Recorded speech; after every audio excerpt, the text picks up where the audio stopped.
Hello friend, welcome back to VK study zone. आज हम daily English reading के लिए एक स्टोरी रीड करेंगे, क्योंकि इंग्लिश सीखने के लिए रीडिंग बहुत ज़रूरी होती है, क्योंकि उससे हमें वोकैब याद करने में हेल्प मिलती है। देखते हैं स्टोरी क्या है।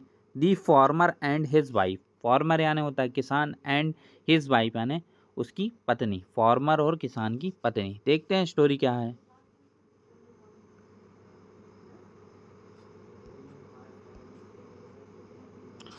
A farmer said to his wife. A farmer एक किसान, सैड यानी कहा, टू हिज वाइफ उसकी वाइफ से। एक किसान ने उसकी वाइफ से कहा, यू आर लेजी। लेजी यानी होता है आलसी। तुम बहुत आलसी हो। क्यों हो? You work slowly. तुम्हारा काम स्लो है या धीमा है। And waste your time. तुम्हारा काम धीमा है और तुम अपना समय बर्बाद करती हो। दी वाइफ वॉज एंग्री। एंग्री यानी होता है गुस्सा। उसकी वाइफ गुस्सा में थी। सी सैड और उसने कहा, यू आर रॉन्ग। रॉन्ग यानी गलत, तुम गलत हो। Stay at home tomorrow. Stay यानी होता है रुकना, कल तुम घर पे रुको। टुमारो यानी आने वाला कल। I will do to the field and do your work. I will go. I will go यानी मैं कल जाऊंगी। To the field.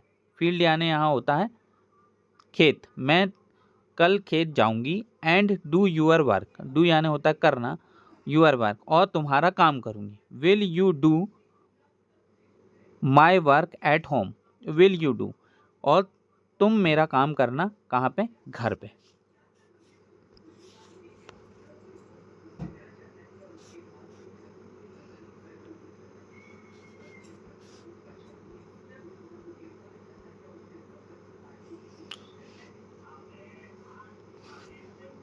The farmer agreed. और फार्मर किसान राजी हो गया। वेरी वेल, ठीक है। आई will do your work at home. I will do your work, मैं तुम्हारा काम करूँगा। काहे में? घर में। मैं तुम्हारे घर का काम करूँगा। दी नेक्स्ट मॉर्निंग, अगली सुबह। The wife went to the field. Went यानी होता है चली गई। यहाँ पे पास्ट इंडेफिनेट टेंस की बात हो रही है। और उसकी वाइफ चली गई कहाँ? खेत में। The farmer stayed home. और किसान घर पे ही रुक गया। The tried to milk the cow. Tried यानी होता है कोशिश करना, ट्राई। ट्राई का सेकंड फॉर्म। उसने कोशिश किया टू मिल्क, काहे के लिए? दूध, दूध के लिए। दी काऊ और उसने गाय के दूध को दोहने की कोशिश किया। But the cow kicked him.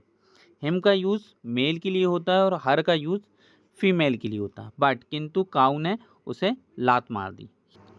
He went to feed.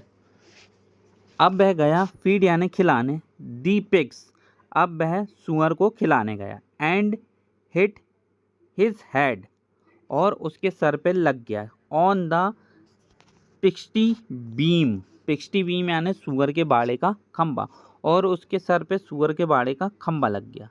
He took care of the hen, और उसने मुर्गियों की परवाह की या ध्यान रखा। बट फॉरगेट, फॉरगॉट यानी होता है भूलना। टू स्पिन यानी घुमाना। द यर्न यानी धागा, यान यानी धागा, और वह धागे को घुमाना या सूत काटना भूल गया।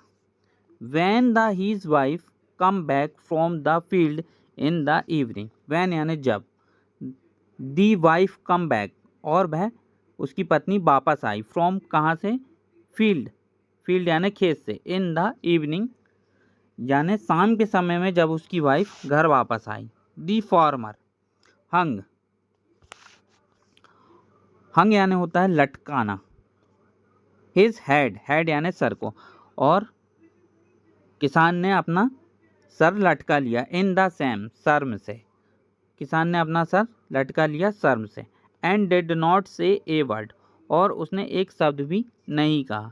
दी farmer realise his wife work was not easy, और उसे रियलाइज़ हुआ। रियलाइज़ यानी एहसास हुआ कि जो पत्नी उसका काम करती है वह नॉट ईजी,